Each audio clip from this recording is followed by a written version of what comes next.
Mirë dita dhe një përshëndetje të përzemërt të gjithë ju, demokratëve dhe demokratëve, qytetarëve dhe qytetarëve, që ndiqni këtë bisedë të përjavshme në rrjetet e mia sociale. Mendoj se kjo javë është karakterizuar nga zhvillime dhe zbulime të cilat ndofta kanë të kaluar shumë imagjinatën e shumicës dërmuese të shqiptarëve. Këtë javë, nga dosja e Lubi Ballukut, qytetarë shqiptarë mësuan se ministrja dhe zëvendës kryeministrja, që ndër të tjera kishte qenë nga babysitter në një punojse në Bashkinë e Tiranës, është pronare e 300 apartamenteve, e 2 jahteve dhe shumave rallore akoma të pa gjetura në kontot e saj. Një ministër shqiptar apo zëvendës kryeministër që siguron 300 apartamente me rishfet dhe korupcion, që blen 2 jahte dhe kush e di se çfarë pasurish të tjera, dëshmon se korupcioni në Shqipëri, korupcioni i Edi Rams dhe anturazhit të tij, është i përmasave të diktaturave afrikane të 30 viteve më parë. Ky korupcion të rikujton diktatorët Bokassa, Mobutu, Gheddafi, të cilët kishin plaçkitur miliarda qytetarëve të tyre dhe në tërësi kishin vendosur në bankat e Zvicrës apo të vendeve të tjera. Që një ministre në një hartë kohor të shkurt të bëhet me 300 apartamente, të gjitha duke i bler me parat tuaja, duke dhënë tendera kundrejt apartamenteve kompanive makute. Pra, një pasurim të tillë marrëmends mund të gjendet vetëm në diktaturat, thash, të dikurshme afrikane. Por kjo tregon gjithashtu se tandemi apo dyshja Rama Balluku janë njët pandar, dhe në qoftë se Balluku është pronare apo disponon 300 apartamente dhe 2 jahte, ju garantoj se në vlerë Edi Rama minimumi disponon vlerën e 1.500-2.000 apartamenteve. Disa herë kam deklaruar se Edi Rama është miliardier dhe unë e dija kur bëja këtë deklaratë se kishin të vështirë tjerë ta besonit. Por unë e kam bërë këtë deklaratë bazuar në dokumenta, fakte. Çdo shqiptar man mend se në vitin 2014, në një raport sekret të OSBE-s, u deklarua se Edi Rama ka në bankat offshore 200 milion euro. Edi Rama nuk e përgjenjështroi kur dhe nuk pa diti kur autorin e raportit. S'pa dishte dot një organizat, sepse ajo nxirrte çdo qindark të tyre. Por një moment, Edi Rama pra u bë kryeministër me 200 milion euro në kontot bankare të offshore. Si u bë? U bë absolutisht vetëm nëpërmjet katëve të ndërtimit. Në çdo pallat, Edi Rama gjobiste me 1 apo 2 katër në varësi nga lartësia e pallatit. Dhe nuk pranonte apartamentin, por pranonte vetëm shumën me çmim në shitjes të apartamentit. Kjo është e faktuar. Janë biznismen, guximtar, që ja kanë thënë në sy, janë të tjerë që e kanë deklaruar prore. Pikrisht pra me pallatet.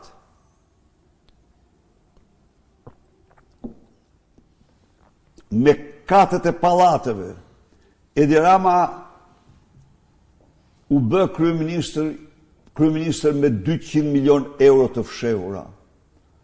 Por nga viti 2014 gjerë sot, në 10-12 vite, Edi Rama mos harroni se këto ka qenë vitet e ndërtimit pallateve më të shumta, më të larta në tërë historinë tonë. Këtu Edi Rama nuk është ndaluar me 1 kat apo 2, por këtu ai ka inkasuar shumat e të paktën 4 ose 5 kate, minimumi. Por tashmë menaxher i 67 miliard euro, që është totali buxheteve 12 vjeçare. Edi Rama me lukurinë e tij, sipas të dhënave të Bankës Botërore dhe të Kontrollit Shtetit, ka përvetësuar dhe shpërdoruar të paktën 90% të tyre. Minimumi 90% të tyre. Kjo javë pra është javë e zbulimit të madh. E zbulimit të korrupsionit të përmasave të diktaturave afrikane të dikurshme. Është java në të cilën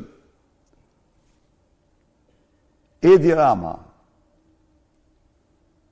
hoqi çdo mask para shqiptarëve dhe u vendos i tëri në mbrojtje të vjedhjeve të zbuluara me dokumenta të Lubi Ballukut, të mbrojtjes së 300 apartamenteve, të mbrojtjes së jahteve të blera me paratë të takspaguesve shqiptar, apartamenteve të blera me paratë të takspaguesve shqiptar.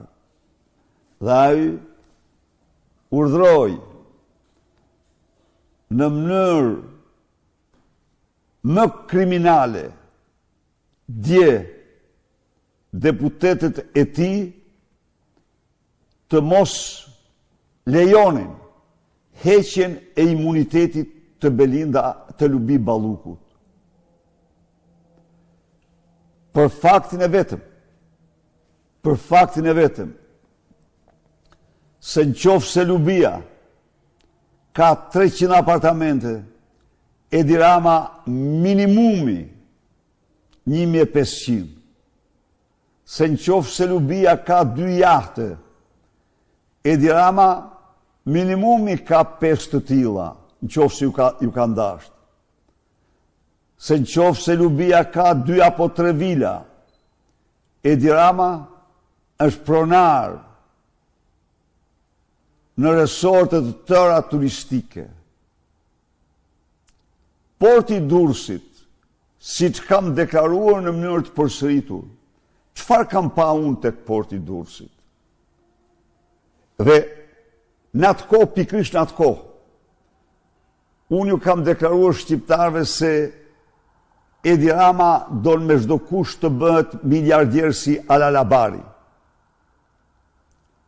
Edhe me portin e Durrësit ku ndërtohen 12.000 apartamente, ku ndërtohen 12 hotele me 5 dhe 6 yje, me pishina dhe me të gjitha lukset e tjera, ka për pronar absolutisht të parë Edi Ramën, klanet e drogës dhe pastaj Ala Labarin. Pra, java ishte jave zbulimeve më të mëdha të zeza për Edi Ramën dhe qeverinë shqiptare. Java shënon një kthes të madhe në ndërgjegjen e çdo shqiptari, e cila i bën të mundur atij të motivohet për të larguar këta tam makrut, këta Gedafer, Bokasa e Mobutu, bastard që kanë përdorur pushtetin e tyre për të përvetësuar taksat, pasurit, pronat e qytetarëve shqiptar çdo orë dhe çdo ditë. Ndaj dhe duhet të them dhe me bindje se këto zbulime që asnjë shqiptar, nofta ose shumë pak shqiptar mund t'i imagjinonin, janë një thirrje fuqishme në ndërgjegjen e çdo qytetari të ngrihemi, të themi fjalën tonë, të bëjmë, të rezervojmë këtij grupi, kësaj organizate kriminale, fundin e turpshëm që meritojnë sa më parë. Faleminderit. Filloj me pyetjet. Pano Trenova, doktor, juridikisht, çfarë ndodh nëse Rama nuk e dorëzon Ballukun? Kemi dëgjuar shumë skenare, por cila është rruga ligjore? Faleminderit. Rama rrugën ligjore e mbylli, i nderuar zot Trenova. E mbylli sepse në këtë vend, si fjale fundit, është gjykata kushtetuese, të cilën ai po të përdor një term figurativ, e ekzekutoi të parën dhe asgjësoi me korrupsion të paimagjinueshëm. Kështu që zgjidhja e vetme, ligjore dhe kushtetuese, është qytetari shqiptar me revoltën dhe zemrimin e tij. Ai tani ka të drejtë në ligj, në kushtetut, në moral, të marrë çdo hap, të përdor çdo mjet për largimin e kësaj bande nga pushteti mbasi kjo bandë është faktuar se nuk ka asnjë legjitimitet. Duhet t'u them qytetarëve, siç ndigjuan për akshin kopshtin privat të Edi Ramës, tek i cili unë nuk u ndala shumë në hyrje, ndonë se është një dosje edhe më e zezë se sa tuneli Llogaras dhe dosjet që janë paraqitur gjerësot për Lubi Ballukun. Por, ndër të tjera, tek akshi është mekanizmi kriminal një nga mekanizmat kriminal më kryesor të grabitjes së votës. Aty është gatuar dhe fermentuar i tërë procesi i manipulimit dhe i plaçkitjes së votave të shqiptarëve. Andri, çfarë pritet nga protesta e së hënës? Nga protesta e të hënës, qytetarët shprehin revoltën e tyre dhe japin ultimatum Edi Ramës. Edi Rama duhet largohet. Dorëheqja e Edi Ramës është kushti gjitha kushteve që Shqipëria të rigjej paqen që meriton. Ilir Basho, doktor, tek protesta e Adriatik Lapajt ka pasur sërish përplasje me policin. Nuk mendoni se ka ardhur koha të mbështesim çdo lëvizje kundër Ramës? Zoti Basho, unë e kam mbështetur publikisht jo një herë, por disa herë. Dhe kam përgëzuar zotin Llapaj për protestën e tij. Natyrisht, ai përfaqëson një parti politike dhe mbështetjen ose protestën e bazon tek partia e tij. Partia Demokratike, siç e pat ju, filloi protestën e saj të fuqishme. Ka filluar protestën e saj javore para kryeministrisë me qëllim, dhe e dyta në parlament. Me datën 22, Partia Demokratike dhe elektorati i saj, mbështetësit e saj, alatë e saj janë në shesh. Zoti për ta ditë, zoti Llapaj është ftuar të ishte i pranishëm në protestën tonë, madje po donte dhe mund të fliste, por ai ka ndjekur sepse ka program, ka të programuar protestën për interesa për partinë e tij. Jani Hysa, doktor, ju shpreheni se Balluku ka 300 apartamente. E thot dosja, më fani, këtë thot dosja. Ju si mendoni, pse nuk janë sekuestruar ende? Ky është një proces shumë i vështirë, proces në vazhdim, në të cilin Lubi Balluku po mbrohet nga Edi Rama në mënyrë që të prish çdo lloj dokumentacioni, por nuk ka diskutim që ato do sekuestrohen dhe u kthehen qytetarëve. Besnik Kala, doktor, si analizoni jehonën e mediave më të mëdha botërore këto 2 ditëve të fundit, kur e nënvizojnë se Edi Rama po vepron si një autokrat, dikë që pengon drejtësim për zëvendës kryeministre në nënhetim për 10 akuza. A është izoluar ushtari Sinaloas nga ndërkombëtarët, që në fakt ka mbi 13 muaj që nuk ka bërë asnjë takim zyrtar të rëndësishëm përveç se në lindjen e mesme?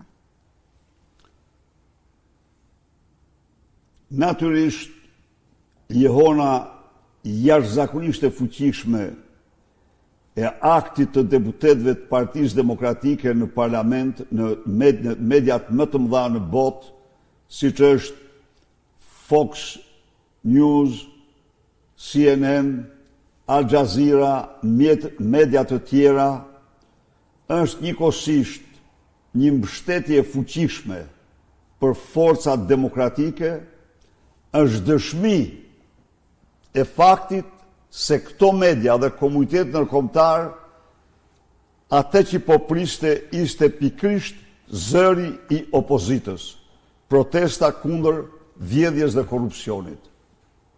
Ndërsa, për sa i përket Ramaduros, unë duhet t'ju them ju se Partia Demokratike i parapriu kësaj, ta quajmë kësaj jehone, janë 7 rezoluta ndërkombëtare, Besnik, të gjitha partive politike të qendrës së djathtë, dhe ja u them se nuk ka qenë lehtë. Të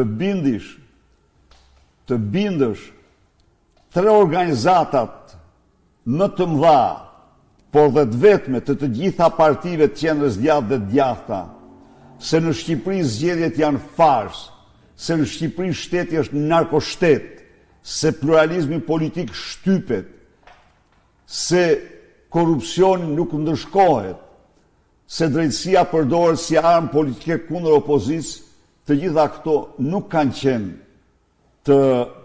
qenë jo të lehta për shkak të lobimit të stërfuqishëm të Edi Ramës. Ju e patë, Besnik, kush ishte lobistja e Edi Ramës në Bruxelles? Ishte njeriu që kishte bërë ligjin, ishte Federica Mogherini, e cila duhet të them shqiptarëve dhe komunitetit ndërkombëtar se afera e Bruges është asnjë pjesë e aferës të saj të Tiranës me Edi Ramën. Por të gjitha këto u te kaluan me sukses. Të gjitha këto bota pasë ne kishim të drejtë në zërin tonë, sa akuzat tona qëndronin dhe ishin jo vetëm interes të shqiptarëve, por të interes të rajonit dhe më gjërë.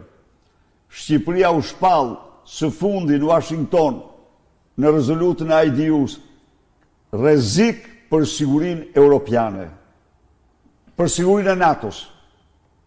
Rrezik për sigurinë e NATO-s.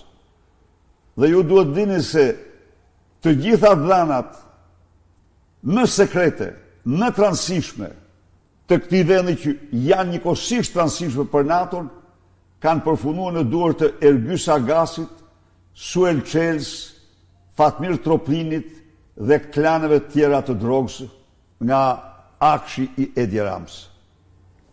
Adnan Sotiri, në përgjimet e Ballukut përfshihej edhe Carlo Bolino. Keni ndonjë koment, doktor? Të falënderoj. E vërtetë, Armand, përfshihej Carlo Bolino, përfshihej ai BB-ja, do ta them këtu ishte Ben Blushi, do t'i them ai vepra shkruan, po aty ishte. Se mrapa më seruan se ishte një BB, përfshiheshin dhe të tjerë. Çfarë do thotë kjo, i dashur Armand? Kjo do thotë një mafiozizim i tmerrshëm i mediave. Imagjino pak. Carlo Bolino, ky mafioz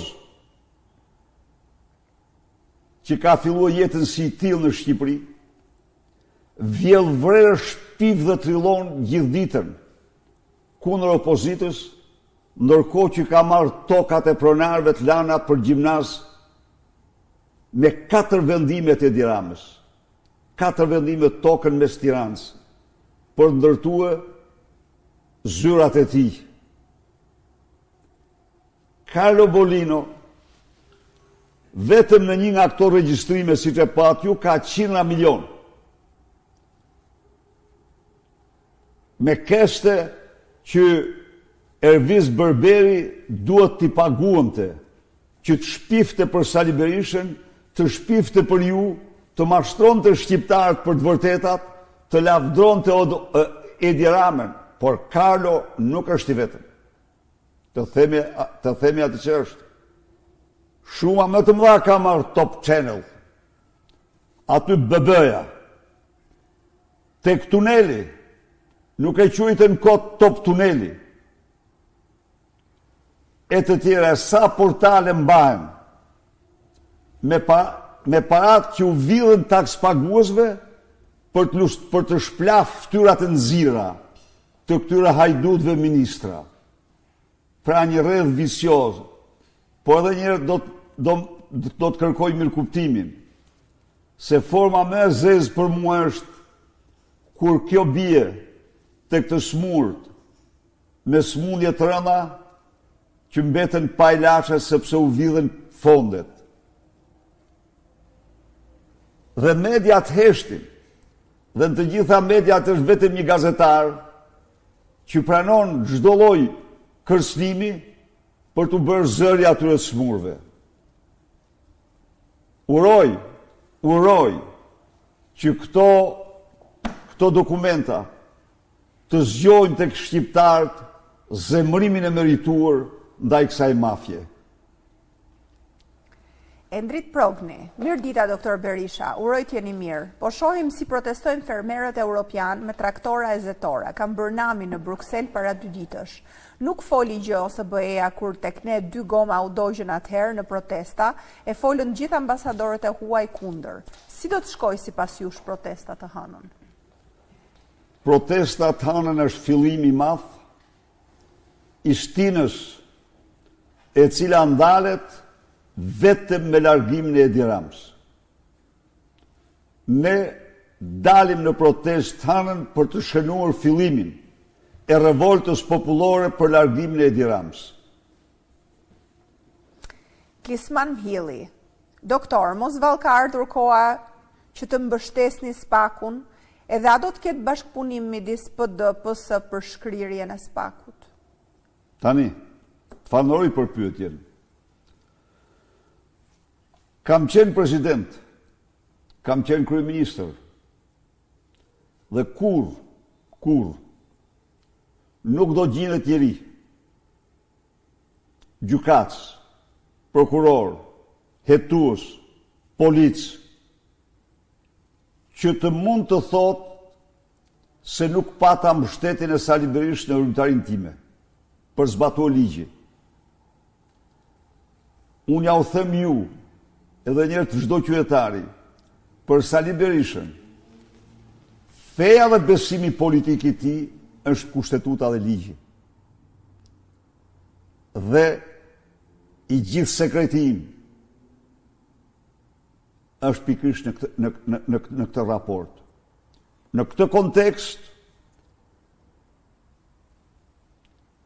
në vitet 2005-2013, aty nga viti 2007 e ngritëm një task force, në të cilën unë zgjodha të majtin Altin Dumani për ta kryesuar. E zgjodha me qëllim të majt.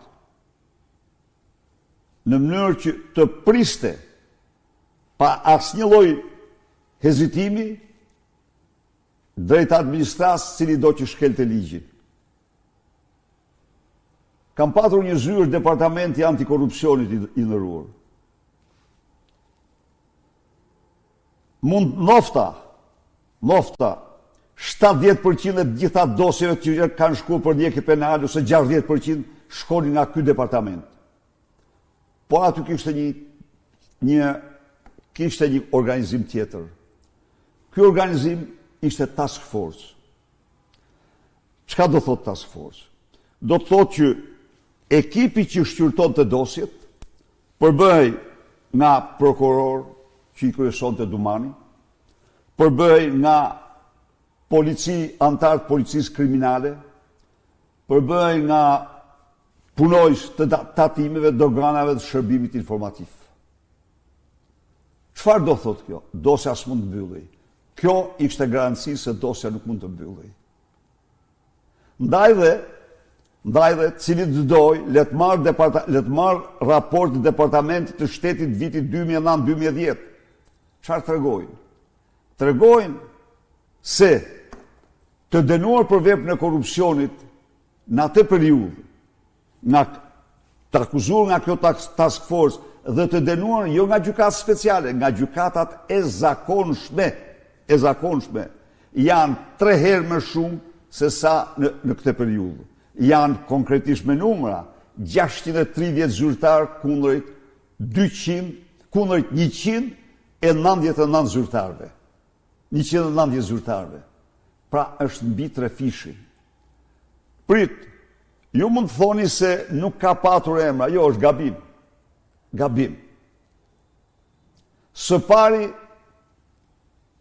asnjë ministrat me ligj e kanë patur të ndaluar me ligj të merren me tendra, prokurime, koncesione.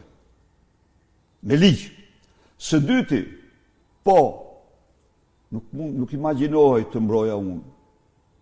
Po dhe ministrat e mi nuk imagjinonin të mos sipin dorëheqjen me akuzën e parë. Kështu ka vepruar Fatmi Mediu, kështu ka vepruar Lulzim Basha. Pa një pa dy, kështu veproi Ilir Meta si zëvendës kryeministër. Kishte një standard. normal të një vendi që po ecte, që funksionon të shteti ligjor dhe morali i kushtetues dhe i ligjit. Kurse shit që ndodhë tani. Vim tek SPAK-u. Problemi im kanë qenë këto me SPAK-u. SPAR-i, çdo njeri që ka objeksion, i them, rikujto pak dosjet 184 dhe 338. A mundet ato dosjet të mbylleshin pa dënuar kriminalët elektoral? Mbyllja atyre dosjeve ishte licencë por Edi Ramën që të plaçkit dhe të bëjnë çdo doj me zgjedhjet. Së dyti, asnjë opozitar nuk ka imunitet, një lloj si qytetarët e tjerë, po kur ti arreston në vit elektoral liderët e partive kryesore opozitare dhe tjetrin e vend në ndjekje penale, ti dëshmon se zgjedhjet do t'i marrësh me çdo kusht. A nuk ushtruan në këtë rast Altin Dumani në levë të Edi Ramës për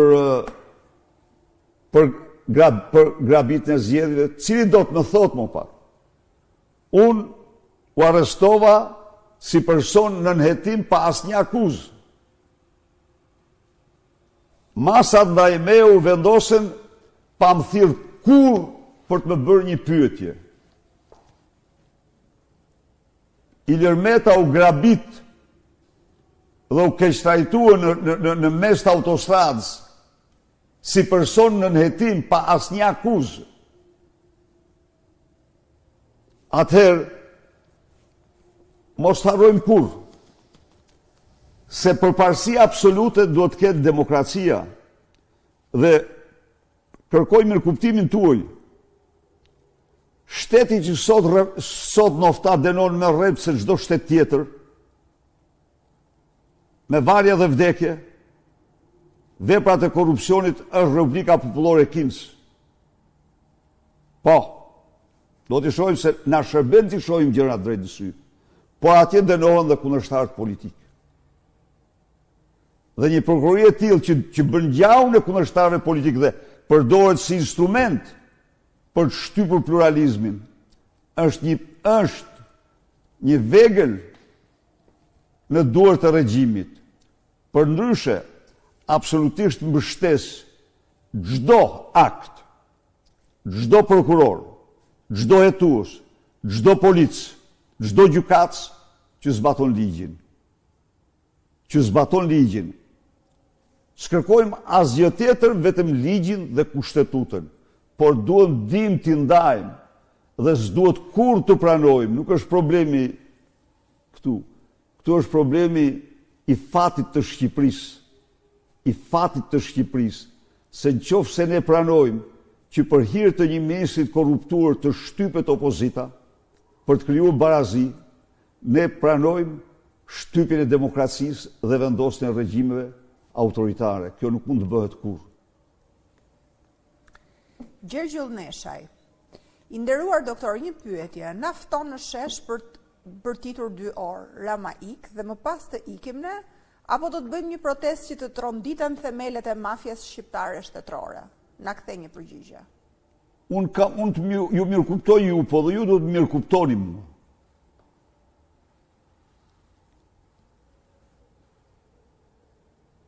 Histori dhe eksperiencë kemi, se do ta zbërthej pak.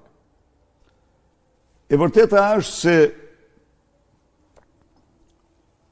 në këtë start ne duhet të ndjehemi më të fuqishëm dhe më të motivuar se kurrë. Sepse Edi Rama qëndron mbi farsën elektorale dhe mandatet që ka marrë ne.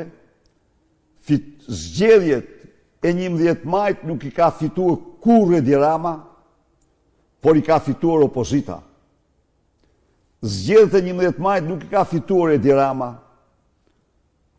sepse për t'i marrë ato, a i dha 2 miliard euro gjoba dhe kamata 2 ditë para zgjedhjeve.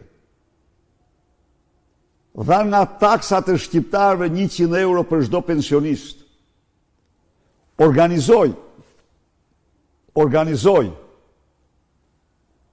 bandat në 4 anë të vendit për të futur në parlament 28 deputet. Bleu dhe korruptoj sistemin e votës në diasporë dhe shënoi rezultatet barabarta me Korenë e Veriut. Zgjedhjet i ka fituar opozita. Për çdo njeri që don të gjykoj me gjaktofsi, ato zgjedhje s'janë fituar kurrë nga Edi Rama. Pse e them unë këtë tani? Kemi të drejtë të në marrim çdo mas kundër ti për ta nxjerrë nga pushteti. Ai pushtet qëndron mbi farsën dhe jo votën. Cili do jetë? A do shkojmë në drejt saj? Absolutisht po. Ne jemi një diktaturë. Ne duhet realizojmë se jemi në një diktaturë. Dhe në diktaturë isha në Kavaj para 2 ditë. Në Kavaj, në mars 25-26 mars të vitit 90, grupet antikomuniste të Kavajs 2 ditë çliruan Kavajin me motivin ja të vdesim, ja të rrojmë për liri. O sot o kur. Kështu që ne dim si luftohen diktaturat dhe ne do i përvishëm i diktaturës. Edi Rama të ardhme nuk ka. Ne japim sinjalin e parë me datën 22 për të vazhduar gjerë në largimin e tij. Por si njerëz të gjitha ata që janë të betur në misionin e tyre për të larguar këtë diktaturë, duhet të përgatiten për protesta të qëndrueshme, të gjata, siç më tha mua Pol Kavaj, qytetar doktor, protesta duhet i bëjmë me batanien shpinde aty. Ne duhet i bëjmë sepse duhet bëjmë gjithçka që kostoja tjetë sa më e pranueshme dhe kjo bandë që ka kryer krime të shëmtuara, a mund të imagjinosh ti? Ju lutem, se nuk vjen mirë që e them, po nëse Shqipëria do kishte dënimin kapital, Lubi Balluku do të mirte 3 dënime kapitale për këto vjedhje që ka bërë. Por Rama, që ka të paktën 5 fishën e tyre, po të paktën doli kjo. Dhe fal atyre hetimeve, këto gjëra u mësuan nga shqiptarët dhe bota. Flamur Dardani, doktor, a nuk ka grupi parlamentar burra që të marrin përsipër nguimin parlament paralel me protestën e 22 dhjetorit? A mendoni se nëse ju nuk rrëzoni Ramovicin, Partia Demokratike shpërbëhet përfundimisht sepse njerëzit do të mendojnë se PD nuk është e aftë që ta rrëzojë këtë mafioz? Nguimi i grupit parlamentar është një akt absolutisht ndër më të mundshmit, por gjithçka, asgjë nuk përjashtohet. Asgjë nuk përjashtohet. Besoj se rrëzimin e diktaturës duhet ta bëj populli shqiptar. Po të gjitha mjetet do të përdoren. Për këtë mos kemi të gjitha rrugë do të ndiqen. Nuk duhet kemi iluzion. Një gjë ju them, ne jemi të betur. Për këtë ta di çdo shqiptar. Sot jemi të betur që nuk do t'i ndahemi gjerë në largimin e tij nga pushteti. Dhe kjo është prova jonë, jam plotësisht dakord me ty. Por kjo është prova edhe e shqiptarëve. Dhe ne bashkë me shqiptarë do i largojmë këta nga pushteti. Eugene Destani, i nderuar profesor Sali Berisha, çfarë është bërë për të afruar të pakënaqurit që kanë qenë fitues në primare dhe nuk u përfshin në listat e mbyllura, sepse ne kemi nevojë më shumë se kurrë për çdo njeri. Respekte dhe vazhdo priji shqiptarët se do t'i heqim këta komunist.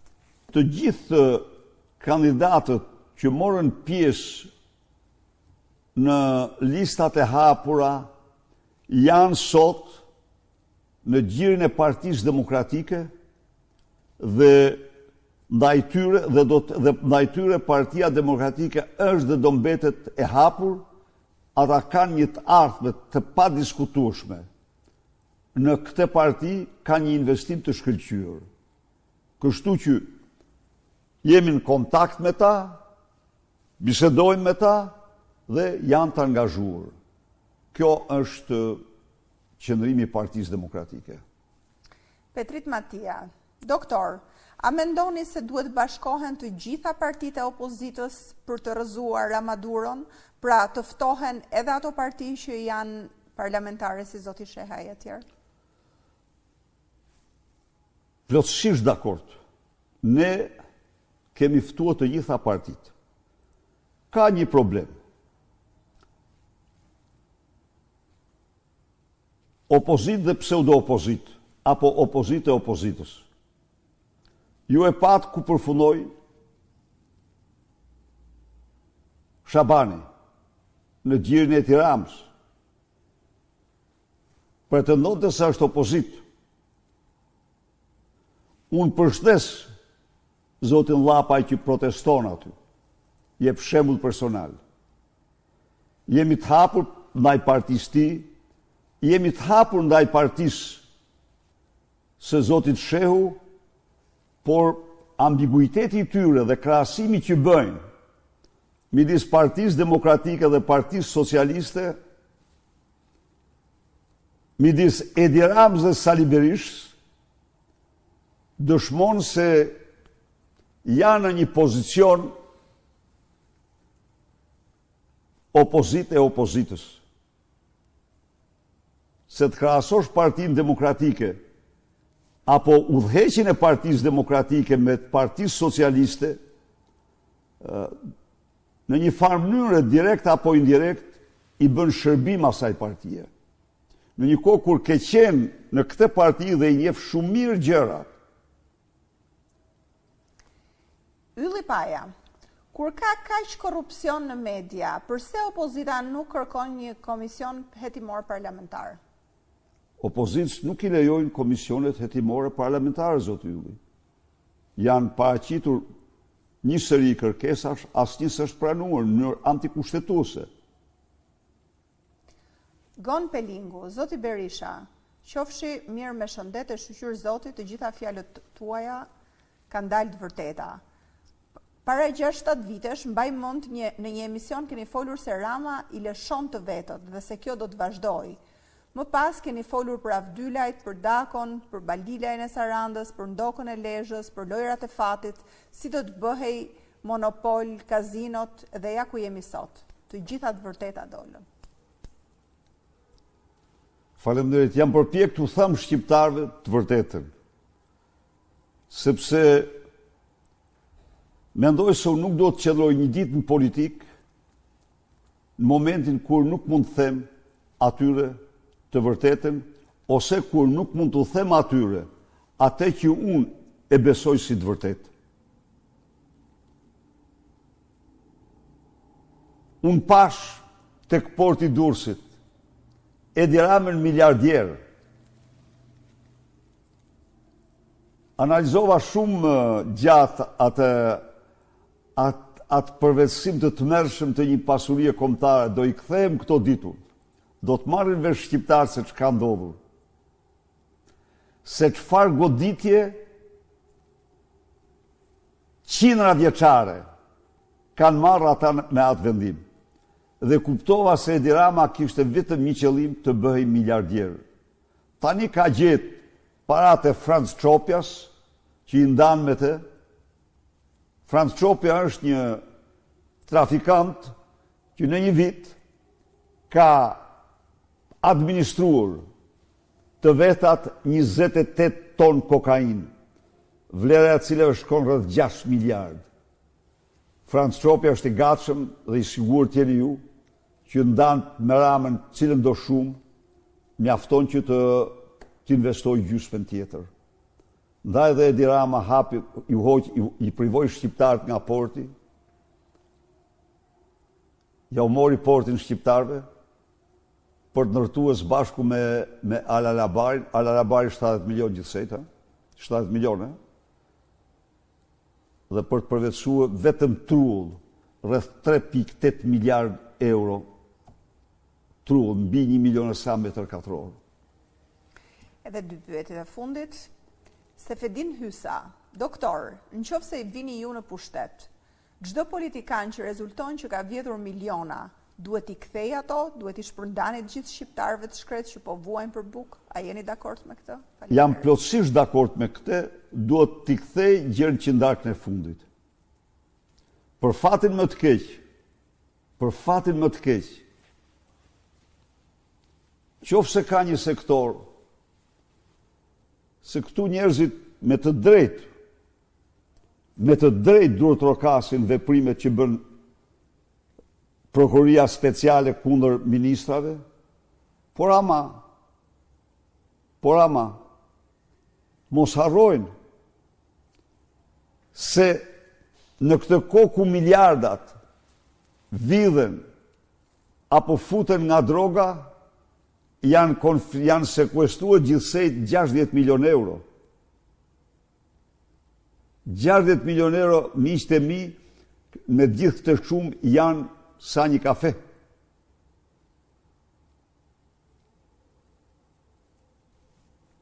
Do merrni vesh dhe do mësoni të dashur qytetarë.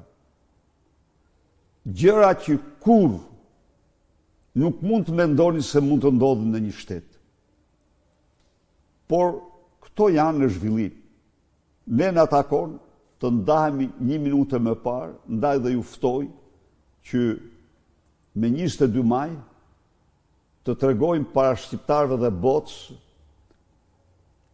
zemrimin ton të thellë, me 22 dhjetor, me 22 dhjetor të tregojmë para shqiptarës dhe botës zemrimin tim të thellë, revoltën ton shpirtërore, proteste fuqishme kundër kësaj organizate kriminale që ka vjedhur Shqipërinë dhe shqiptarët të 12 vite në ato proporcione që ka vjedhur Bokaso, Mobutu apo Gaddafi vendet e tyre.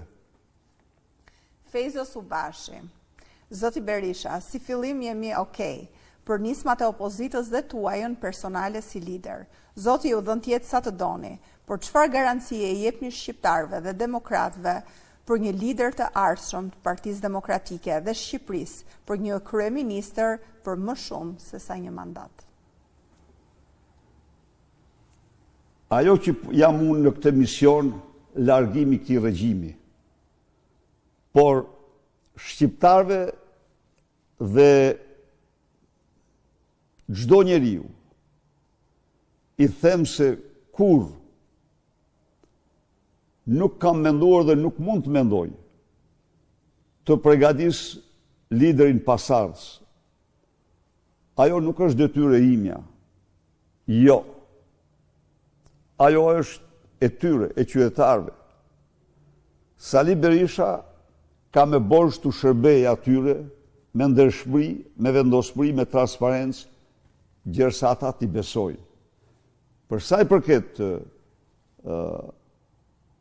pasardhësit liderit, shumë mendojnë se ai që ishte zgjedhja ime, unë ju garantoj se jo. Ka qenë zgjedhje e vetishme, e tij, në garën që u hap për partinë. Por unë nuk marr përsipër atë që s'mund të bëj kurrë. Do doja ta bëja. Sigurisht çdo njeri do të donte ta bënte. Po unë kam një vetdije, tjerë mund të mendojnë se e bëjnë, unë jo, unë nuk mendoj se e bëj. Edhe ndaj dhe unë e kufizoj veten time të normal një veprim të tillë. Nuk i kam thënë vetes asnjëherë, po urfej një të fshetë timen. Lulzim Basha bëri gjithçka kundra meje. Kam thënë çdo gjë për te. Po si kam thënë asnjëherë vetes se gabova me te. Nuk e zgjova. Sepse nuk kam zgjedhur. Dhe nuk do e zgjedh. Jo. Nuk mund të bëj atë që s'mund të bëj. Këto ishin pyetje, doktor. Diçka të fundit? Edhe një herë ju falënderoj për vëmendjen. ju ftoj të bashkohemi të hanën për të dëshmuar shqiptarëve dhe botës se ne nuk pajtohemi kur me një regjim alla Bokaso, alla Mobutu, me regjim të kësaj organizata kriminale që ka vjedh në përmasa që te i kalon çdo lloj kufiri, që ka varfruar mjeruar shqiptarët. Një regjim që qëndron mbi farsën elektorale dhe zgjedhjet e vjedhura. Kapitulli më i zi do të prishni është tek akshi, tek sipërmarrja familjare e familjes Rama, po ajo do jetë është në hetim zhvillim. Ndaj dhe të nisim betejën tonë, ne kemi përmbys 35 vite më parë një diktaturë, ne do ta përmbysim këtë diktaturë duke të gatshëm për të paguar çdo çmim me revoltën tonë. Faleminderit.